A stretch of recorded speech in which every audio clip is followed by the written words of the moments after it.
Okay. So maybe maybe I start with a controversial, well, not controversial, but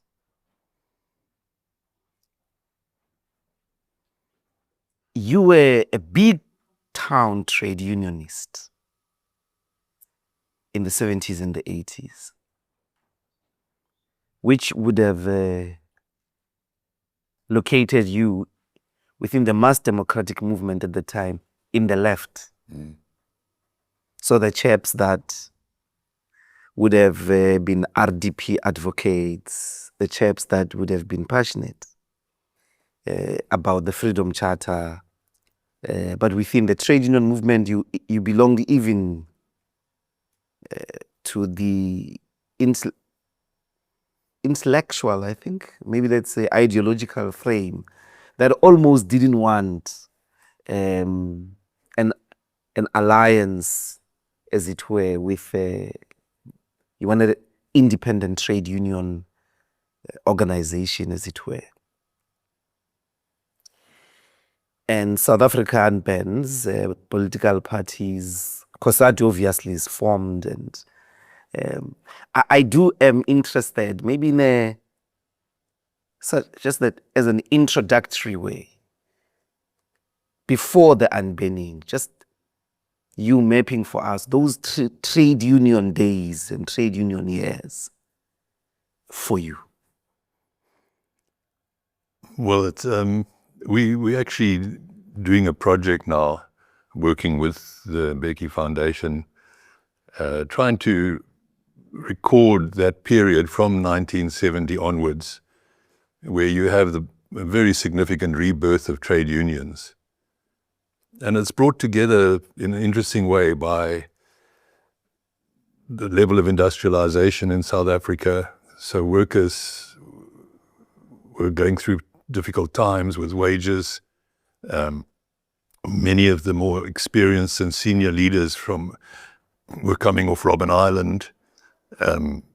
In the student movement, where I was, and at the university lecturer, we began mobilizing, and we decided to mobilize around workers. And that was the influence of intellectuals like Rick Turner, Eddie Webster, and many others who had studied Marxism abroad and then come back and become lecturers. So they influenced many of us to study seriously economic history, Marxist theory, neoliberal theory. I lectured in economics. So that combination, I think, was a very strong one. It was a very interesting combination between workers in the workplace and experienced political leaders and young student activists. We want to record it because I think it was very important. Some important strategic decisions were made,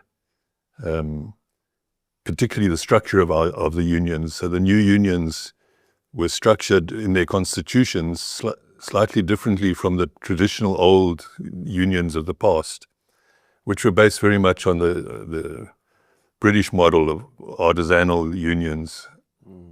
But the new unions, we incorporated shop stewards, so elected representatives in the factory were key players, and the whole governance structure of the union movement started from the shop floor. And I think that was important. We also then took some important decisions that we should be industrial unions, and then we worked towards unity. Slowly, smaller unions started coming together across the country, so that by 1979, we could start FASATU, Federation of South African Trade Unions. In 1985, we could start the... You were working in already as a general secretary by the time FASATU was formed in 79. I was the secretary of a thing called the Trade Union Advisory and Coordinating Council. And then I became the secretary of FASATU, Secretary General of FASATU. And then I moved to the education department of FASATU. Joe Foster, old friend of mine, is still around. I'm seeing him later today. He became the Secretary General of FASATU. And then we had many years of unity talks and then formed COSATU. In 85. Yeah. But within COSATU, within those debates about the Freedom Charter, ideologically, where were you? Were you with the NUMSA, CWIU side that were in the main, most of the time, reluctant to a Congress outright politics, or were you with NUM? No, I think there's a bit of a legend that there were workerists. There were most of the leadership of COSATU and FOSATU. The position they took was that the Freedom Charter by itself, or what we could see of ANC policy, wasn't clear enough on the role of the working class. We were a little bit critical of the South African Communist Party as being somewhat dogmatic. We were more influenced by left-wing movements like Solidarity in Poland, or the Lula, who was here recently. Yes, in Brazil. The workers' movement in Brazil. So it was not that we were opposed to the ANC. We said that we need to have a much clearer program that would incorporate workers. We tried to encapsulate that in a speech that Joe Foster gave. It's just called the Joe Foster speech, which talked about the need for a strong worker movement. But I can't remember when, but we took a decision at the very high level of COSATU that we would work with the ANC, that we would. It was fairly difficult because SACTU was still in existence and we had COSATU, so it was a working relationship. And we established contact with the top leadership, including President Mbeki of the ANC. So it was really, the position was that we needed a more comprehensive program of action, which the main drivers behind the Reconstruction and Development Program was COSATU.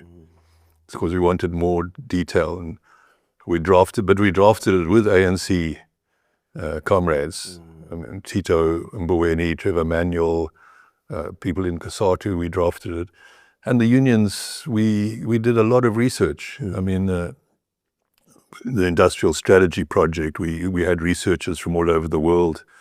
We were very lucky. We got experts from developing countries. So we put a lot of effort into researching the work. And this is why we want to record that, because people sometimes just look at the legend, they were workerists opposed to the ANC. Is not the position.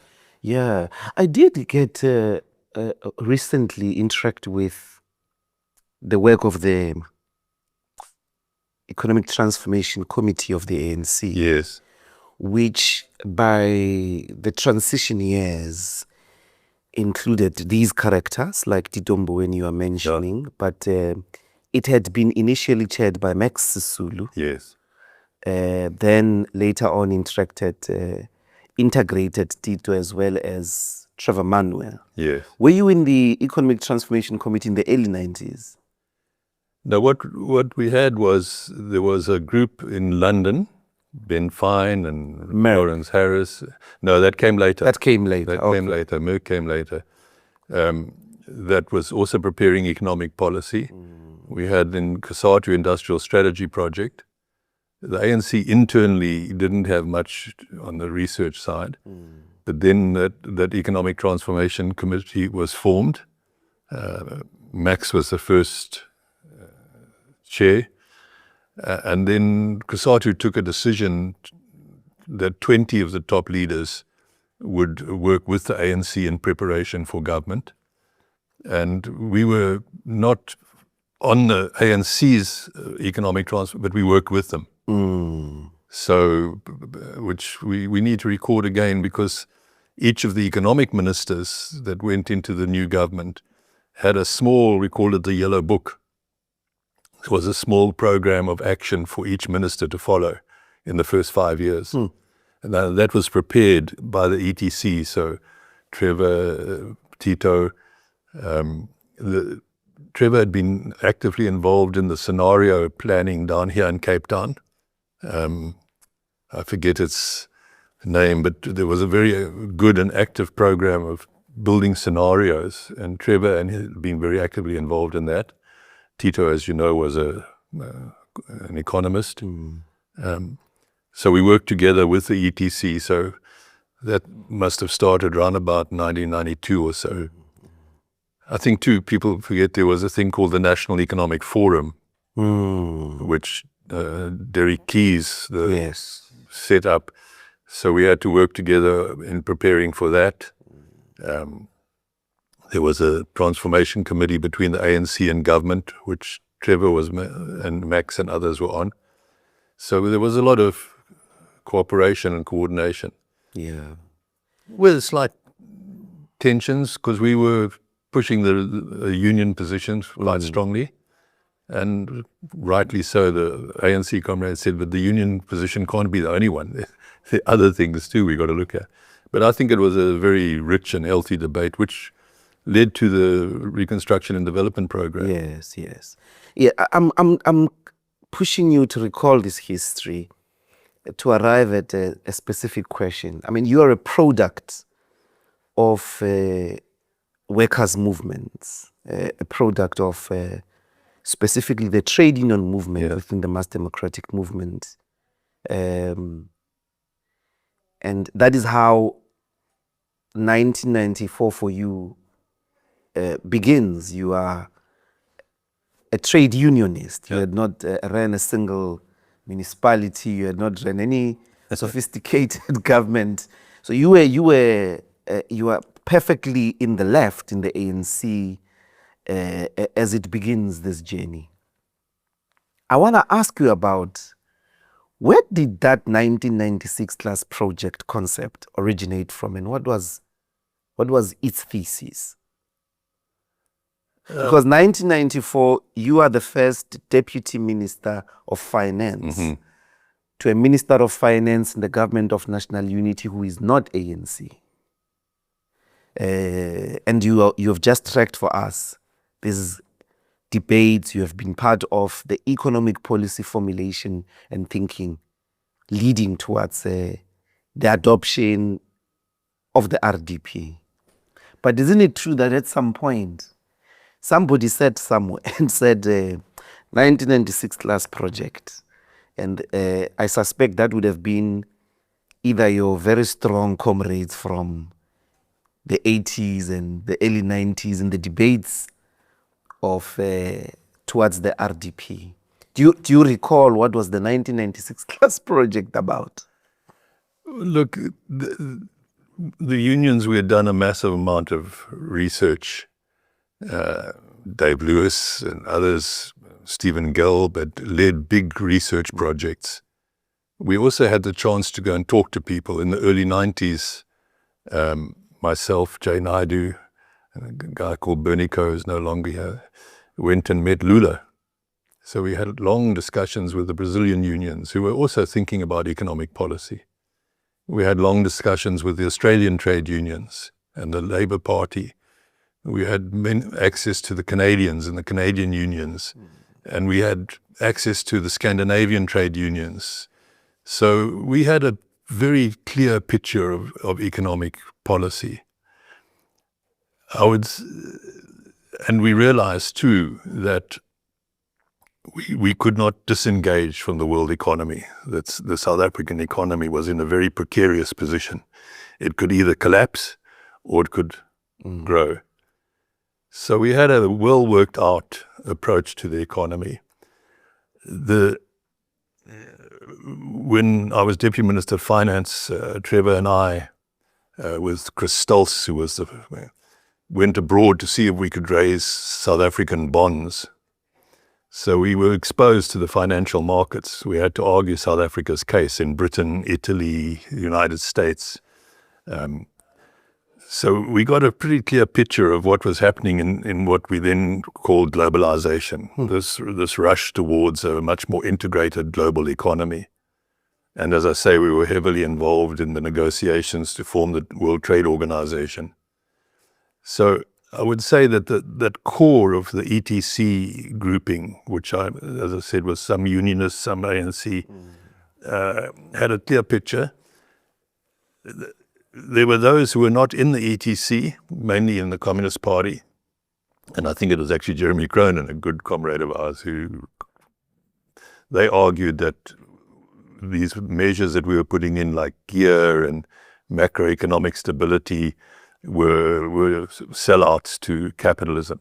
And we said, no, they just acknowledge the reality of power. And if we don't do them, we'll be in a worse position. And I think, of course, it's our position, but the transition was managed very smoothly.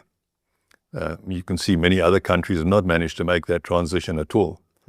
So that was what the debate was about. It was people who argued that we were not following the path to socialism, and the fact that we were taking international capital, that we introduced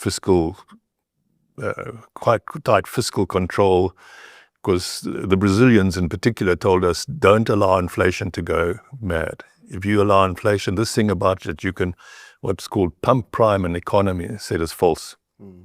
And we could see it. We could talk to the Brazilian economists and see that the effects of rampant inflation, which Brazil had in the early 90s, was devastating to an economy. And the Brazilian and South African economies have got a lot in common. Both are quite industrialized in certain sectors. So we learned a lot from there, and we learned a lot from Australia, the Labour Party. So it was a debate between, which you see very often in politics, those in government responsible for actually trying to manage the situation, and those who had a political position but were not responsible for managing the situation. So it was, for me, debates like that also are useful because it keeps everyone on their toes. Yeah. So, but the reason, as I say, we're trying to record it is, as I'm trying to do now, give much more detail of what happened and why we did certain things. Yeah. And 1996 is definitively the end of GNU with the adoption of the Constitution. Specifically, de Klerk walks out of the GNU, of the then GNU. I should actually qualify that. You're the first Minister of Trade and Industry, and you have to rewrite, so to speak, South Africa's trade integration, global integration, trade with the world. In many ways, South Africa is facing the same, if not as worse, problems of having to confront a world that is shifting, with the United States and Donald Trump having launched a catastrophic, rather chaotic trade war. Yeah. Just before we go to Donald Trump, take us through those first years of reintegrating South Africa into the world trade.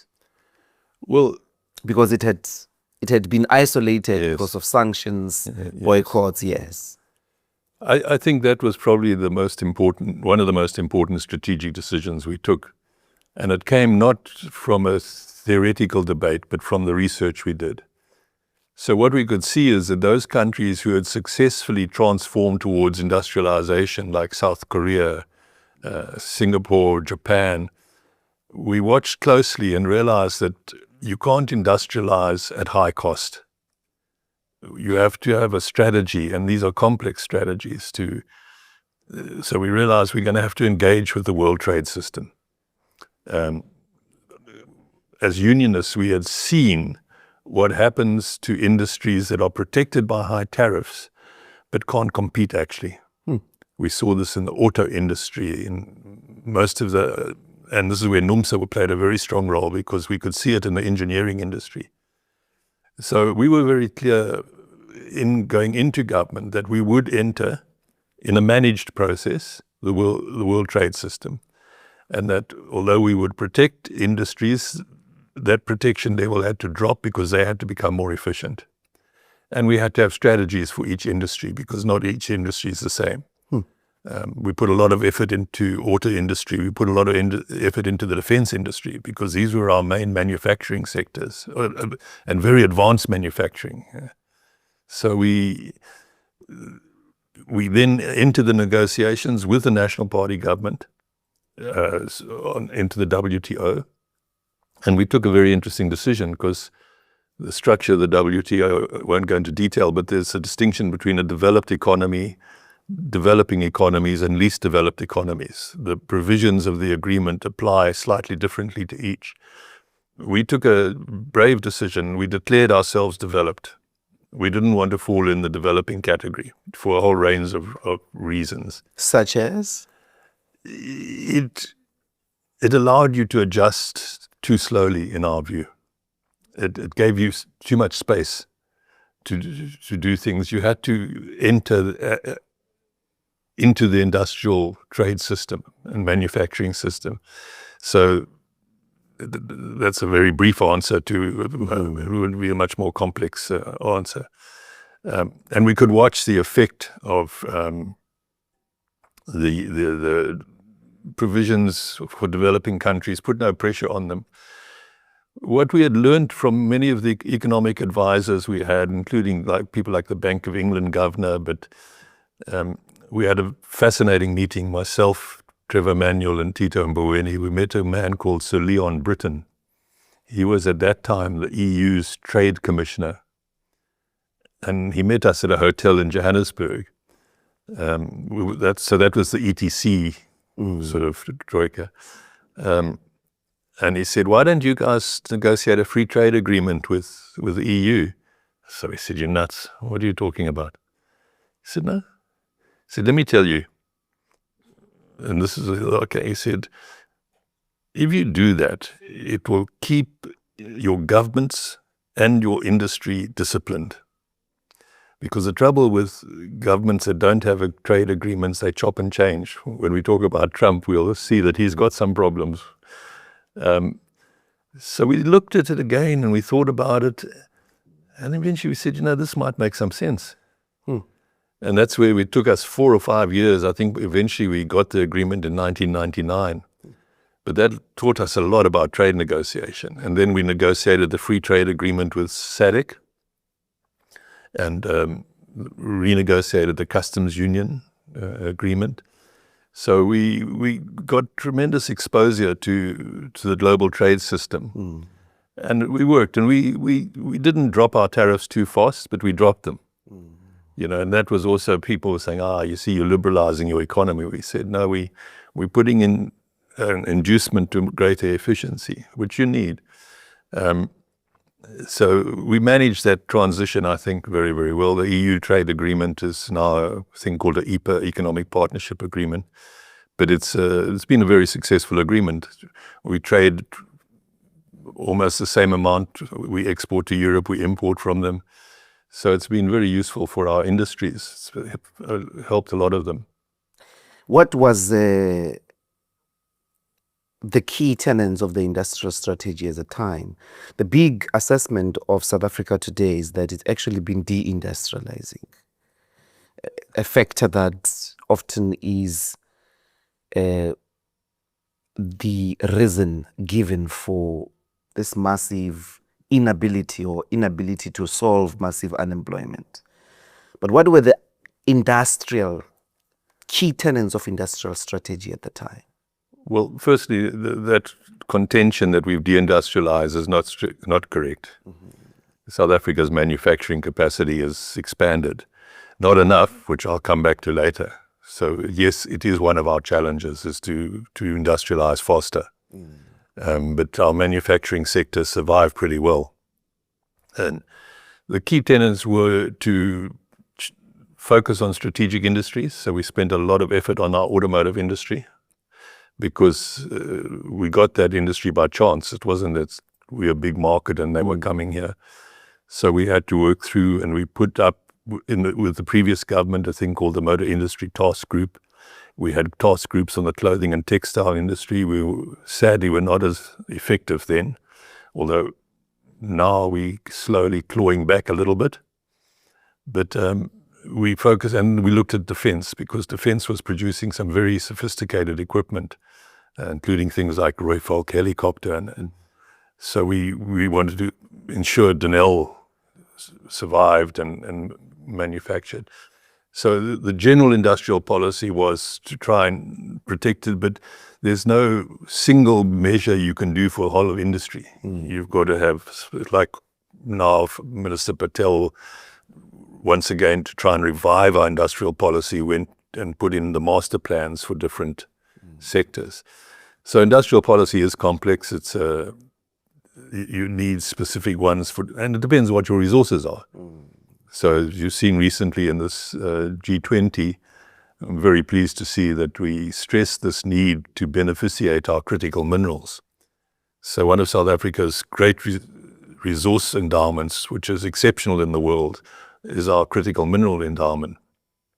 But we mustn't export the raw material only. We've got to make sure we beneficiate it. So many proposals have been made to do that in the short term and do things. So industrial policy needs to look at the industry and the context.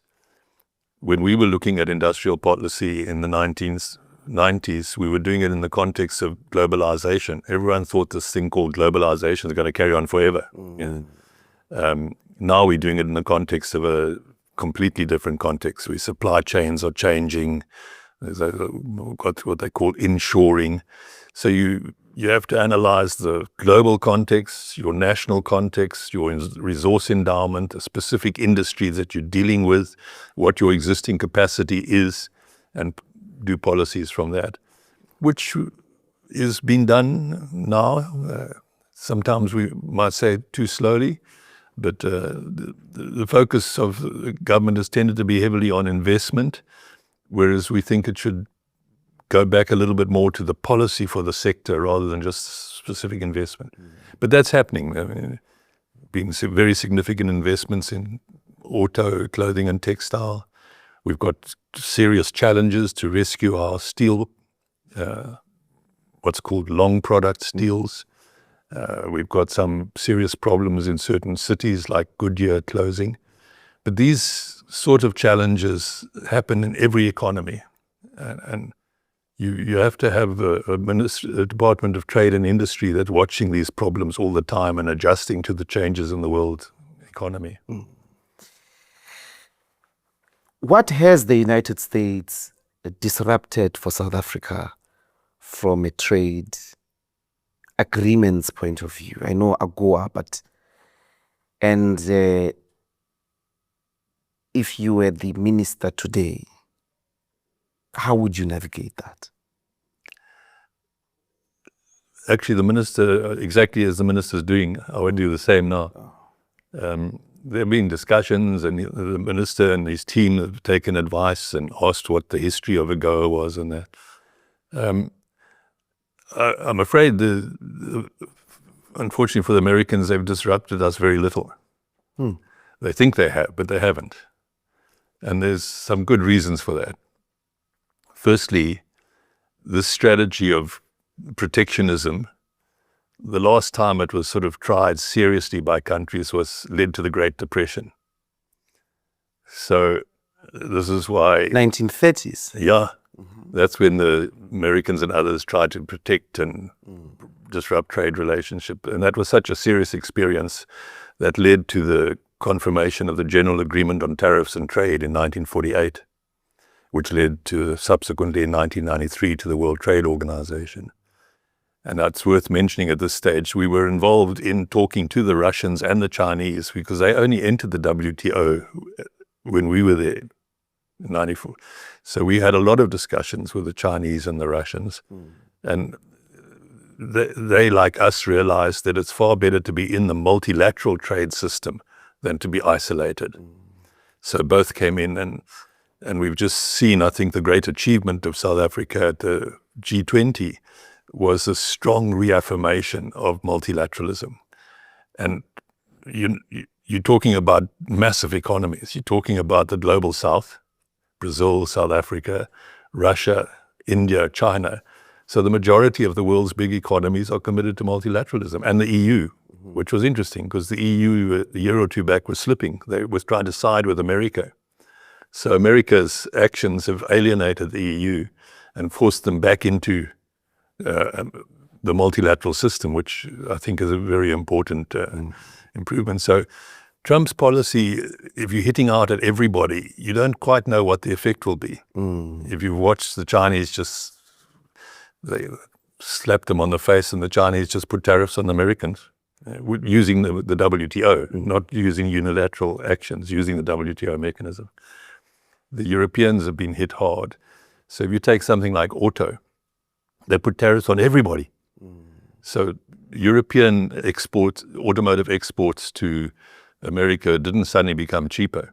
They also had the same tariff as us. And then certain our key exports to the United States are unusual. So automotive exports are not determined by market forces. They're determined by the pattern of production and trade that the big auto companies have. So they make a decision to supply Mercedes from South Africa or BMWs from South Africa.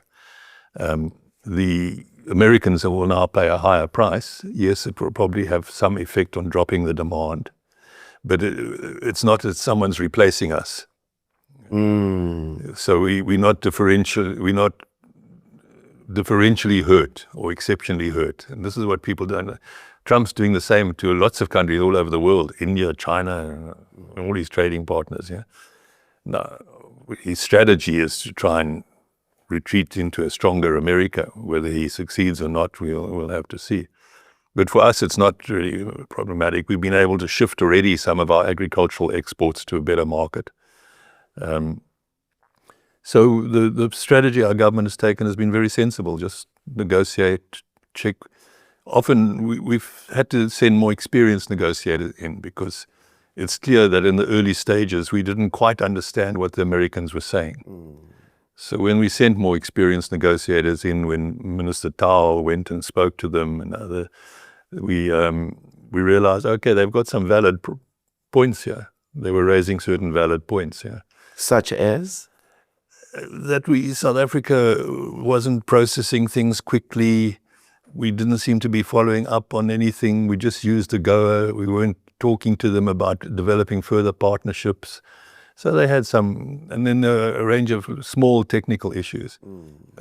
We didn't explain that what's that, Starlink or something that wanted to invest here, that for multinational companies, we have a slightly different system in BEE. You're not compelled to have black ownership at all. Like in the auto, we don't have black ownership of Toyota. Yeah, or BEE doesn't apply. It applies, but you can replace ownership with what's called an equity equivalent. So we explained that to them and said there's no barrier to entry for your investments. We explained the Ford investment, which is one of the biggest Ford investments outside of America. Yeah? So we weren't explaining many of the things they were saying. What is the trouble with the Americans? Have they also experienced fundamental change in relation to institutional memory? How come they've been in this relationship and suddenly with over 600 companies operating in South Africa, how come they've not understood those conditions? Is it because they've had their own administrative super changes in terms of personnel that was not experienced? I can't say exactly what is happening there, but it looks to me like they've got a strategy. They want to retreat, reestablish a lot of their manufacturing capacity, which is weakened. The way they're doing it is to sort of hit out at everybody and see what they get. So the trouble with that is that it violates the multilateral trade system because you're doing all these unilateral actions, changing tariffs left, right, and center. So whether it will work, my assessment would be they've got not much out of it at this point. If you watch in South Africa, our biggest single export to America is the platinum group metals. These are very, very important metals. And there's no duty, no You can't just go and take them from elsewhere. Yeah, you can't. And some of the most important strategic platinum group metals, we're the biggest supplier in the world. And we're exporting processed metal. We're not exporting ore. So the reality is they can't just break off easily with South Africa. AGOA is important, useful for us, but it would not destroy our trading system if they took us out. Yeah. In fact, the original agreement, as we explained to them, was that we were going to leave it after 15 years. But then we negotiated an extension because it actually helps America and helps us. So I think that they're trying to implement a long-term strategy using these disruptive instruments. So it's not that they're ignorant of the relationship. They know what they're doing. They want to see what we give out. And our government has been very good, I think, by not responding in a panicky way. Just sit and wait and see what happens. But we're making suggestions to them. There are all sorts of things can improve. We're trying to improve our understanding of what they want, explaining our position more carefully to them. This stuff about genocide and all that's just political maneuvering by Trump, that's his political style, is to use hyperbole and provocation to see what comes out. I saw that following Ramaphosa's refusal to hand over at the session of G20 and do it at DERCO offices and all of that, he has retaliated that all aid to South Africa must be immediately stopped and definitively said South Africa is not invited to G20 next year. Has he said that? Yes, he said that. That's the statement that has come out clear. I know there's nothing trade, because then it's about aid. He had already stopped aid, and people were worried about, healthcare, and there was a proper government response to that, look, South Africa can survive, actually. Our worry mostly should be particularly our neighbors, that this aid in healthcare may cause inevitably overwhelming strain on South Africa's health system. So it looks like he's back there. What's the worst that they could do from a trade perspective? Because he's looking for vengeance. Nothing. We can do more damage to them than they can do to us. Break that down for us. Is it platinum group metals? If they block trade, a lot of that trade is coming from American investments in South Africa. They can't, if they want to block the platinum group metals, they're welcome to. That's something we can sell anywhere. So they can't. That's the harsh truth. They can't. At risk of hurting their own industries quite badly. So when they start doing the calculations, they'll see that if we block trade from South Africa, we're damaging US investments very heavily, and big investments. So from our point of view, the trade is beneficial to both parties. It's one of the few African countries where they trade manufactured products, we exchange manufactured products. It's a mature, good trade relationship that we should keep in the interests of both economies. It will be difficult for them to break it immediately. Another important decision we took in the early 90s is that we would not become an aid-dependent economy. So South Africa can be very proud of that. We resisted IMF and World Bank loans, and we're not aid-dependent. Aid is a very, very small part of our economy. Blocking the anti-aid stuff, we can replace that money without any serious problems to our fiscal structure. So there's a limit. It's like that. I mean, for America to think they can hurt India or China or Russia, they're dreaming. These economies are much more advanced now. They're highly industrialized. America's a nice market to have, but not essential anymore. So, yes, Trump will maybe hit back. He may provoke by saying he won't invite South Africa. Well, the other G20 members may not agree with that. This is not a dictatorship. This is a troika. So these provocative sort of acts, the advice I would give our government is don't be provoked. But they know that. They're not being provoked. They keep a steady head. President's keeping a steady head. Do you think he would have acted in that way regardless of what Ramaphosa did with the request for a handover at the last session of G20? Do you think he was going to act anyway? Yeah, I probably do. It's just a maneuver. I would say, in my assessment, America got quite a severe defeat in this whole G20 saga because they didn't disrupt it at all by their behavior. It was one of the most successful of the G20 meetings. But as I say, strategically, I think the fundamental importance of it is unification of the global south and the EU with Russia, China, India. That is a gigantic economic bloc. And its very clear, unequivocal commitment to the multilateral trade system is a very important moment. So that means that all the big trading partners, China, are not going to start doing all sorts of unilateral deals with America, which is, I think, what he hoped. The strategy was that there would be a whole lot of bilateral deals with countries who would give him, depending how strong they were. But in fact, all the big economies are giving him nothing. Let's then turn to the East, as it used to be called. East Asia, Russia, as you put it, together with the continent. Already, by country basis, South Africa's largest trading partner is China. But these blocks, it would be Europe. But the South Africa-China relations, from the ambition of industrialization point of view, what are the prospects there of that relationship yielding for South Africa the growth of local manufacturing? I think very good indeed. You see, one has to understand the longer-term process of industrialization.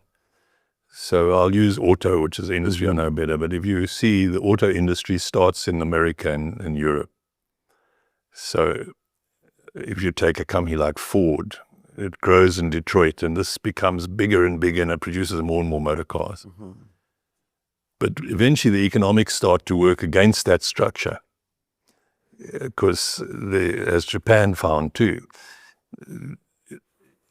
if I'm trying to, in one place in America, produce 1 million cars, that's a gigantic industrial complex. And I now start to get the diseconomies of scale, not the economies of scale. And then I'm exporting air. If I export a car, half of it's air, taking up space with nothing. So it became clear, which the Americans started to see in the 30s and 40s, about 30 years after their industry had grown. They began looking for offshore production sites. They come to South Africa through political circumstance. But the Japanese get moving in the 20, 30 years after the Americans. But then they start moving in the 60s and 70s, looking for offshore production sites. Because it makes far more sense to distribute your manufacturing not every economy will do it. You choose locations that are close to markets, that have got infrastructure. This is where South Africa benefited. Now, China's industrialization has been the greatest, even more than the Soviet Union, in a 30, 40-year period. Yeah. So now the Chinese, imagine their auto production really only starts 30 or 40 years ago. Yes. Now they're reaching scale. They were such a big market, they weren't so interested in exports to begin with. Now exports are quite useful for them to have. But they will follow the same strategy as the others. They'll start, as we've seen now, that it started out as a bit of a mess. Let's zoom in a bit there, because there is a crisis. Second time it's hitting, crisis of overproduction. Earlier, maybe about 15, 20 years ago, these were steel factories, but they were state-owned, and the government just simply shut down operations. because they were just stockpiling and stockpiling in China. But the auto sector, it's private players. And they're looking for what would be called dumping. They want to bring a whole finished car for at least the next 4, 5, maybe in some instances, 10 years. And they're producing exceptionally cheapest cars in the world. I don't know if they're quality, but they're cheap. As cheap as $8,000. And this is where they are. If they are negotiating, an interesting example is precisely the auto sector. If they are negotiating, if they're on a table, they don't want to open local manufacturing yet. They want a deal that says, we want to dump for the next 5 years because they've got so much that they have produced. They want to export finished product as much as possible at a cheaper price. And what it might do is change the dynamics of the auto sector here, because all the cheap cars, if they're from China, and they're coming as finished products. What does that dynamic do if you are sitting on a table with them and you are looking for local manufacturing? That's the legend that you do, but it's not the facts. Okay. So we've had the same issues in the 90s. Big economies can produce vehicles cheaper. You're too young maybe to remember that people used to refer to Japanese cars exactly the same way as they now refer to Chinese. To the Chinese, yeah. So the fact is that that's wrong. Basically, the Chinese auto industry is a modern one, highly efficient. In fact, now taking technology leads when it comes to new energy vehicles.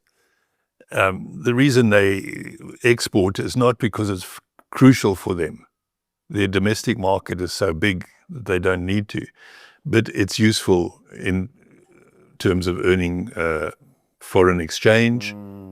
So for many of the Chinese companies are a mixture. They report to what's called SASAC, State Agency for Shareholder Investment. So they're complex companies. But if they were dumping, we've got remedies. We hit them with the anti-dumping action. So far, ITAC, our Trade Commission, haven't picked up dumping. Yes, they're cheap and competitive because of the size of their production. But we've already seen now that they're starting to put manufacturing plants here. The Bike, which was sitting doing nothing for a while, is now doing a proper CKD plant. There are a few others that are coming in too on the NEVs, because the economics of investing, putting a manufacturing plant where there's good manufacturing capacity is much better than exporting the cheap vehicle. So I think the prospects for partnership with China are good. We do have to watch closely. And we have a system in the auto industry, but in other industries it's more difficult, that makes it difficult to dump the vehicle. But it does require vigilance on our part. So there you're correct. If they dump, it's our fault, not their fault. But there's changes. China's investing in manufacturing in Morocco as well. Yes. It's investing in Egypt.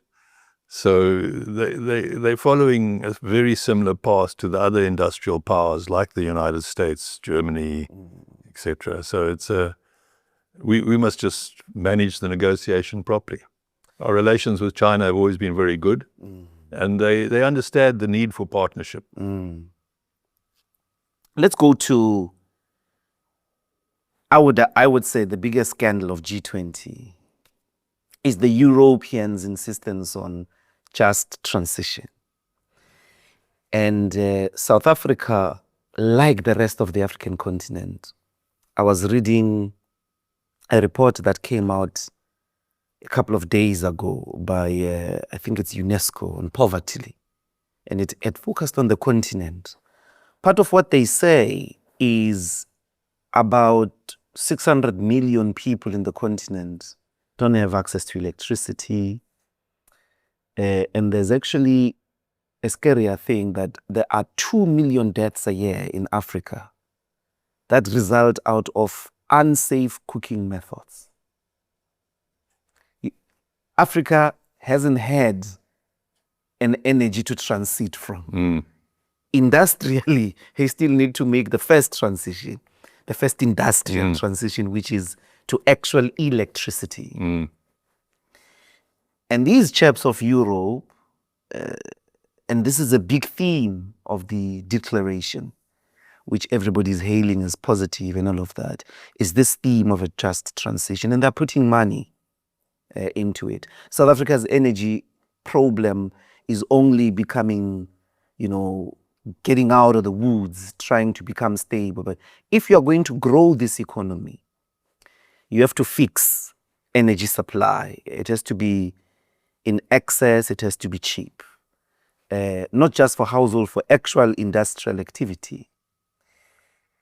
What is the assessment with your fossil fuels, departure from your fossil fuels, in this case for us coal, for the rest of the continent it's oil, gas. But Europe's relationship, Europe's slate, Europe's condition, if we put it that way, of trade relationship with the continent is that you've got to abandon fossil fuels. Some of them might put it like that, but I think the reality is that they can't say that. And like South Africa, we've told them, you don't tell us something stupid like that. I think a lot of people don't quite understand the interesting change in dynamics. You see, the EU is pushing a just change towards non-fossil fuels. But the EU has got a fundamental structural energy crisis now. So where is it going to get that energy from? It's created a political mess and cut off its security of supply from Russian gas. Its coal mines are depleted. It's got no access to gas. It's closed its nuclear stations. It doesn't have the raw material for nuclear fuel. So yes, they took the lead that we need to change to protect the climate, but their ability to carry out an actual change in their energy processes is very low. So, we in Africa, and I think South Africa, we understand this. When they put pressure on us, we've got far more pressure than they have. So there was an important agreement in the sidelines of the G20, was the one between EU and South Africa on beneficiating our critical minerals. Because actually Europe needs reliable, strong partners. If it wants to carry out its industrial transition to greener manufacturing, it needs someone to partner with. And South Africa is probably the best partner it could have, because we've got the minerals they haven't. And Africa's got the minerals they haven't. So they got to form partnerships. So yes, they will be pushing hard that you must do this, but I think our government hasn't been confused. We know what our strengths and weaknesses are. We've negotiated the pace. As I say, the amount of finance they're giving us is peanuts. We could raise that finance elsewhere too. It's useful, but it's not fundamental, you see. This notion that everything South Africa has to do depends on some foreign aid is a completely false one. We've got a strong enough financial system. Most of our investment is from South Africa, it's not from abroad. But the attitude, it's a bit. Well, the attitude of, let's not say attitude. Our electricity minister, he's leading the energy policy of South Africa at the moment. I mean, they're talking about solar plants. They're speaking about windmills. They're speaking about turning coal-powered stations into green extraction of energy, and the production of energy reduces from 1,000 to 400 megawatts. It seems to me that, are you not perhaps being too hopeful about South Africans and their actions on the energy space, specifically the state actors, that No. maybe they are buying more than we think they are. No, they are not. I think we're doing very, very well. Mm-hmm. Look, South Africa is a completely different position to Europe. We're one of as a large economy, we're probably the most energy secure future that you can imagine. So what have we got? We've got capacity for nuclear. We've got not little bits, but the main supply of fuel for our nuclear, because you need certain fuels, minerals for the fuel. We've got a strong grid. We've got lots of coal. We've got access to various types of gas if we need it, and our neighbors can give it to us. So we've got no shortage. We're not dependent on Nigerian oil or Middle Eastern oil or anything. So what is real is that you must start making adjustments. You cannot continue your energy system with the current rate of emission. So any sensible long-term economy like the Chinese, the Russians, everyone's making adjustments to their system. They're not just sitting there and letting it carry on like before. But we're doing it at our pace. So we can make certain changes for coal. We're lucky. We're probably one of the best countries in the world for solar. Wind, a little bit less. But those things are not going to play the key role. The key role is our base energy, which is going to be a mixture of coal declining, nuclear will have to grow significantly, and we could probably bring in gas, which is a little bit cleaner. So I think what we're doing is making the necessary adjustments. This is not pressure from the EU. This is we've been planning this for a long time. So the changes to coal, the planning for nuclear, even in my time, early 2000s, we had begun planning for this long ago. We knew we had to make an adjustment. You can't be as dependent as we are on coal. But you can do lots of things. The reason why Medupi and Kusile were so expensive is they are what are called supercritical coal stations. What that means is that as the emissions leave those big chimneys, you heat it and burn the particulates. So that's a whole new technological addition to a coal-fired power station to reduce the level of emissions. So there's been a move towards this, which is all sensible economies are doing it. Europe's problem is that its base supply of energy materials and the generating system is now problematic for them. So it's a challenge that they take a position on just transition. They always like this. We used to be lectured on free trade endlessly in the 1990s. When you sat with the EU, you just listened to bloody free trade all the time. The Americans, free trade, WTO, free trade. Yeah. Now, of course, they've changed. So I think in international trade and economic relations, you must assess things on your real strength. There are far too many legends that go around in international trade theory. There's been a lot of effort put into, by the Americans in particular, put into to try to discredit the Chinese industrialization process or its products. But we had the same when Japan grew. So we must do our own homework, follow our own path, and do it in the context that we've shown so successfully at the G20 by being prepared to work with everyone. And for competitive manufacturing for South Africa, what are the immediate fortunes in manufacturing where South Africa is definitely competitive at a global scale and should immediately capitalize? Well, all agro industry, we're competitive. Obviously, I think the area of greatest prospect is for South Africa to become a leading green manufacturing economy. So, and that's where a lot of us are trying to say to government, give that priority, because that's a transition in your energy system and in your manufacturing system. But my own strong viewpoint is we're talking about building infrastructure, which is correct, but we must follow the Chinese model. What China did was it built massive infrastructure, but it manufactured the equipment. Now, South Africa has got the manufacturing capacity to make that equipment. This is why making sure that we do not lose what's called the long steel product, because that's what's used in infrastructure.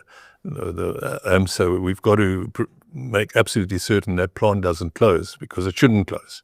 ArcelorMittal. Yeah, it shouldn't close. South Africa's no reason we should be closing that plant. So we must manufacture the equipment for our green manufacturing. And we've got the minerals to do it. We've got the capacity to do it. As we've been looking into this, we found that there's a surprising capacity for South Africa to do very advanced processing of our minerals. So these are fantastic opportunities, and we mustn't allow ourselves to miss that opportunity. We've got to make certain we can do these things. I think we're on the right track. It would be nice if we could move a bit faster, but we are on the right track, and the auto is important.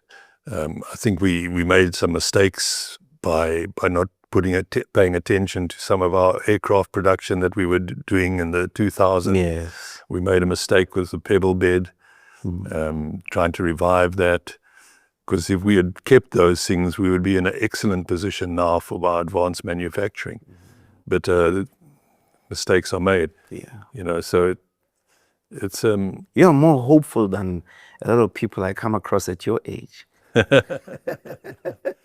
You see, I've been part of the actual building. If you wanted to see a bad situation, you should have been around in 1985. And then look, I say to people, when you looked at 1985, the world was, was South Africa, high costs of production, industry, yes, but a world which was globalizing massively. We were falling behind. We've been isolated. Our manufacturing capacity was low. The auto industry could have left any minute. So we faced much tougher things, and we could overcome it. Maybe the final question is where we started. Rick Turner is not mentioned a lot, and he was a big figure alongside Steve Biko, at least for the chaps of NUSAS in the left, the chaps that you were mentioning earlier, who were in the workers' committees that ultimately led to the 73 strikes in Durban. And the early unions, very, very renowned Marxists, as it were. Maybe as a closing question, how much and what precise impact did he have on you?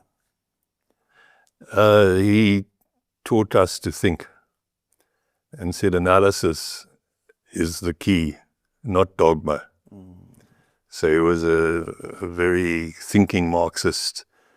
And the other thing, we used to have sessions with Pravin Gordon, Mohammed, a whole lot of us in the basement of the University of Natal, where under Rick's guidance, Mike Kirkwood and others under Rick's, we had to read Habermas, Kierkegaard, Althusser, Marx. If you hadn't read all 3 volumes of Capital, don't even come to the seminar.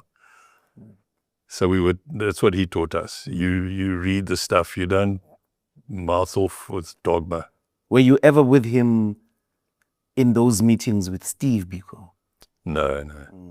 I went to his house many, many times because he used to write lots of stuff for us for the Labour Bulletin, and we used to talk a lot. So I worked with him closely for a long, long time. And then other left-wing people came in, Michael Newpin, Eddie Webster. But they taught us to... Peter Hudson. Yeah, they taught us, well, he was more our age student. Oh, was Eddie older than you? A little bit. Yeah, Eddie, I mean, come on. I thought Eddie was in your generation. No, he was a bit... He was a bit older. No, he was a bit older. Okay, interesting. He was a bit older. And then the other thing that the unions, which I'll always be great, the unions taught me was, firstly, the power of collective action, but also that to organize is hard work. And you've got to listen to people and pull them How together. do you rate the chaps that were so critical of gear and defeated you people at Polokwane and they took over the ranks? Did they really abandon the 1996 class project in your assessment? What they did was to take over and do bugger all. And you saw what happened. You see it collapsed. They had no... This is the difference between the dogmatic position and the actual position. So when they came in, it was just disorganization. So things started collapsing. I mean, there was no radical economic transformation. If you can try and show me what that was, whereas with gear and other things you can show, we had macro stability. We achieved our targets. Our target was to stabilize the fiscal system and get a primary surplus. These targets were achieved, as that race relations guy has shown. But after that, we had rhetoric, but no action. Well, there was a lot of action, but doing the wrong things. Alec Erwin, thank you so much Thank for your you. time. Thanks very much. I'll keep tabs on the trade negotiations. Yeah, you must. Hopefully, when we meet again, We've got good these targets you are negotiators there. talking about in relation to trade might be different. Yeah. But thanks very much. Thank you. Later.